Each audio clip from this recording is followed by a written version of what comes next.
नमस्कार दोस्तों, exam express YouTube channel में आप सभी का स्वागत है। उत्तर प्रदेश सब ऑर्डिनेट सर्विस सिलेक्शन कमीशन की तरफ से हमें कुछ बहुत अच्छी वैकेंसीज के लिए एक टेस्ट के लिए नोटिफिकेशन हमें देखने को मिल रहा है। बेसिकली ये जो नोटिफिकेशंस है इसको हम प्रिलिमिनरी एलिजिबिलिटी टेस्ट भी बोलते हैं। तो इसके लिए हमें क्या है कि यूपी गवर्नमेंट्स की तरफ से एक नोटिफिकेशन देखने को मिल रहा है। ये जो नोटिफिकेशन है 2/5/2025 को रिलीज हुआ है और इसके लिए आप है ना फॉर्म फिल करना स्टार्ट कर सकते हैं बेसिकली 14/5/2025 से। और पंजीकरण शुल्क की हम लास्ट डेट की अगर हम बात करते हैं ऑनलाइन एप्लीकेशन सबमिट करने की, तो वो यहाँ पर हमें 17/6/2025 देखने को मिल रही है।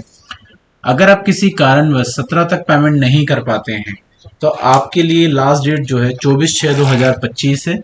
आप इसमें संशोधन भी कर सकते हैं और आप पेमेंट भी यहाँ पर कर सकते हैं।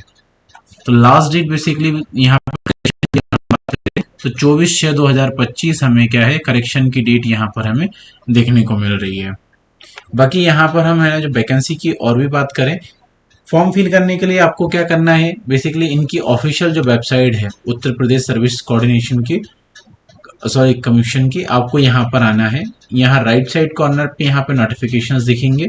आप यहाँ पर जो नोटिफिकेशन जिसके लिए आप फॉर्म फिल करना चाहते हैं आप उस पर क्लिक करेंगे। क्लिक करने के बाद आप लॉगिन पोर्टल पर पहुंच जाएंगे और कुछ बेसिक डिटेल फुलफिल करके आप इसी तरीके से फॉर्म फिल कर पाएंगे।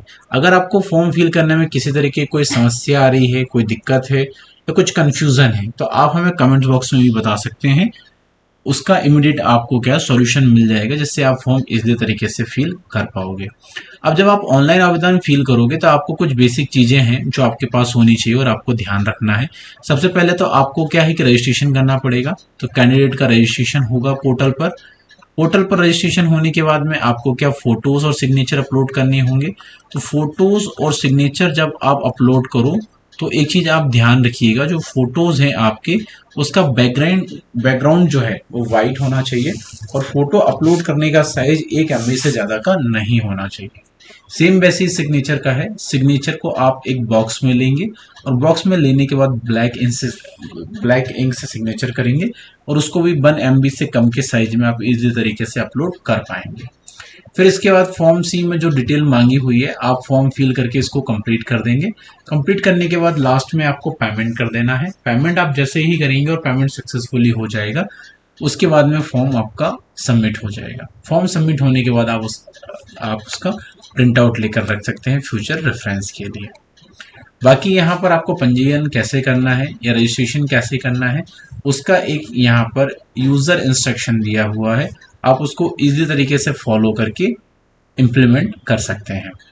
अब यहाँ पर जो फोटो का साइज है बेसिकली वो मेंशन किया हुआ 50 KB से 100 KB के बीच में होना चाहिए। इससे ज़्यादा का फोटो का साइज नहीं होना चाहिए। सेम वैसे ही सिग्नेचर की बात करें 30 KB से लेके 50 KB का आपका सिग्नेचर का साइज होना चाहिए। इससे ज़्यादा सिग्नेचर का साइज होगा तो फॉर्म क्या है आपका फिल नहीं हो पाएगा, क्योंकि आपका एप्लीकेशन सबमिट ही नहीं हो पाएगा फिर। और फोटो के लिए आपको ध्यान रखना है जो फोटो है 6 महीने से पुरानी नहीं होना चाहिए। सो दैट क्या है कि आपको 6 महीने लास्ट तक की फोटो इजी तरीके से आप यहाँ पे अपलोड क्या कर पाएंगे। बाकी आप पेमेंट ऑनलाइन किसी भी मीडियम से कर सकते हैं, चाहे उसके लिए आप debit card, credit card, UPI payment आप कुछ भी कर सकते हैं और उसके माध्यम से आप इजी तरीके से अपना फॉर्म फिल कर सकते हैं। इसी में हम एप्लीकेशन में अगर इम्पोर्टेंट चीज की बात करें तो यहाँ पर हमें एक और फैक्टर देखने को मिलता है जो कि है एज। अब हम एज की अगर यहाँ पर बात करते हैं तो फॉर्म फिल करने के लिए मिनिमम जो एज है वो 18 ईयर्स होनी चाहिए और मैक्सिमम एज की अगर हम यहाँ पे बात करें 14 ईयर्स से ज़्यादा नहीं होना चाहिए। बाकी अगर आप किसी कैटेगरी में आते हैं, जैसे कि मान लो आप OBC में आते हैं या SC ST कैटेगरी में आते हैं, तो इस कैटेगरी के तहत आपको 3 वर्ष और 5 वर्ष की छूट देखने को मिलेगी। आप उसका यहाँ पर क्या बेनिफिट इजी तरीके से उठा सकते हैं। आगे हम इसी में और भी चीज़ें इंपॉर्टेंट है जो देख लेते हैं। तो बेसिकली यहाँ पर हम सिलेबस जो और है वो आगे देख लेते हैं। तो सिलेबस में हमें जो बात करें पूरे क्वेश्चन जो होंगे वो 100 मार्क्स के क्वेश्चन होंगे और जो क्वेश्चन होंगे वो 100 क्वेश्चंस होंगे, और इनको अटेंड करने के लिए आपको 2 आवर्स का टाइम मिलेगा, मतलब बेसिकली आपको 120 मिनट्स मिलने वाले हैं। तो यहाँ पर पहला जो हमें सब्जेक्ट देखने को मिल रहा है वो है इंडियन हिस्ट्री। इंडियन हिस्ट्री के अंदर काफ़ी सारी चीज़ें हैं जो हमें देखने को मिल रही है, जैसे कि सिंधु घाटी की सभ्यता, वैदिक संस्कृति, बौद्धिक धर्म, गौतम बुद्ध, जैन धर्म, मौर्य वंश, गुप्त वंश, हर्षवर्धन, राजपूत काल, सल्तनत काल, मुगल साम्राज्य, मराठा, ब्रिटिश राज, फिर उसके बाद ब्रिटिश राज, सामाजिक आर्थिक प्रभाव। फिर वहीं पर हमें नेक्स्ट जो चैप्टर देखने को मिल रहा है वो है इंडियन नेशनल मूवमेंट का, मतलब भारतीय राष्ट्रीय आंदोलन का। यहाँ से 5 क्वेश्चन आने वाले हैं 5 मार्क्स के, और 5 ही टॉपिक हमें यहाँ से देखने को मिल रहे हैं। पहला टॉपिक है स्वाधीनता आंदोलन के प्रारंभिक वर्ष, दूसरा है स्वदेशी व सविनय, स्वज्ञ आंदोलन, महात्मा गांधी तथा अन्य नेताओं की भूमिका, तीसरा है क्रांतिकारी आंदोलन तथा उपराष्ट्रवाद का उदय, चौथा है यहाँ पे विधायी संशोधन तथा ब्रिटिश इंडिया एक्ट 1935, और लास्ट है भारत छोड़ो आंदोलन, आजाद हिंद फौज और नेताजी सुभाष चंद्र बोस। नेक्स्ट चैप्टर जो हमें देखने को मिल रहा है वो है भूगोल्स। भूगोल्स में भी काफ़ी सारी चीज़ें जो हमें यहाँ पे देखने को मिल रही है, जैसे भारत और विश्व का भौतिक भूगोल हमें पढ़ना होगा, जिसमें हमें नदियाँ, भूजल संसाधन, पर्वत, मारुस्थल, वन, खनिज संसाधन, सब सारी चीज़ें हमें देखने को मिलेगी। उसके बाद हम बात करें भारत एवं विश्व का राजनीतिक भूगोल। नेक्स्ट चैप्टर जो है इसी में जलवायु एवं मौसम और भी जनसंख्या के परिवर्तन प्रवास देखने को मिलेगा। नेक्स्ट चैप्टर की बात करें यहाँ पर इंडियन इकोनॉमी। इंडियन इकोनॉमी में काफ़ी सारी चीज़ें देखने को मिलेगी हमें 1947 से लेकर 1991 तक की अर्थव्यवस्था के बारे में, फिर वही 1991 में आर्थिक सुधार तथा उसके बाद की अर्थव्यवस्था के बारे में देखने को मिलेगा, और लास्ट में हमें क्या वर्ष 2014 के पश्चात आर्थिक सुधार जो हुए हैं कृषि के क्षेत्र में, श्रम के क्षेत्र में, आर्थिक सुधार में, जीएसटी में एंड ढांचागत सुरक्षा में, तो यहाँ से हमें क्वेश्चन का बेसिकली देखने को मिलेंगे। नेक्स्ट चैप्टर की अगर हम यहाँ पर बात करते हैं, भारतीय संविधान एवं लोक प्रशासन का हमें यहाँ पे चैप्टर देखने को मिल रहा है, जिसके अंतर्गत भारतीय संविधान, जिला प्रशासन, स्थानीय निकाय, पंचायती राज्यों से रिलेटेड क्या क्वेश्चन होने वाले हैं।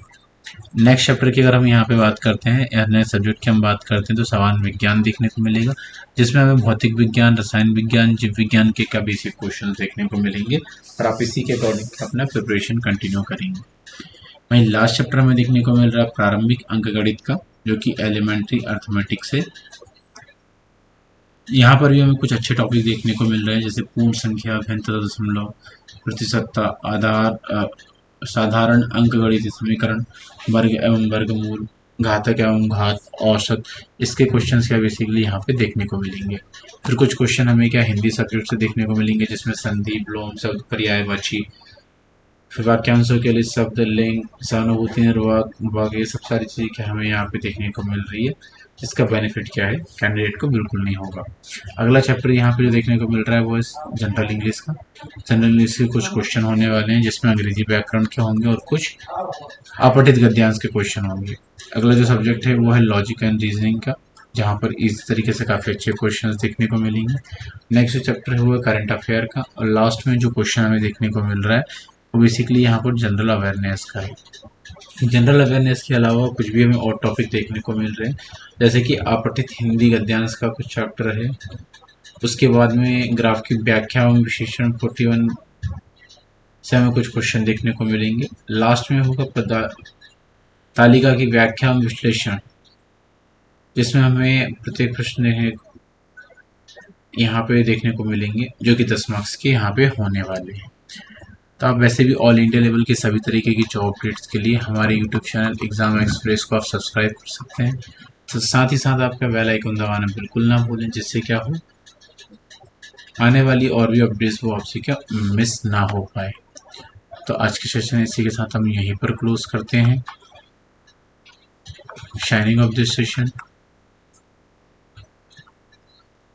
Thank you.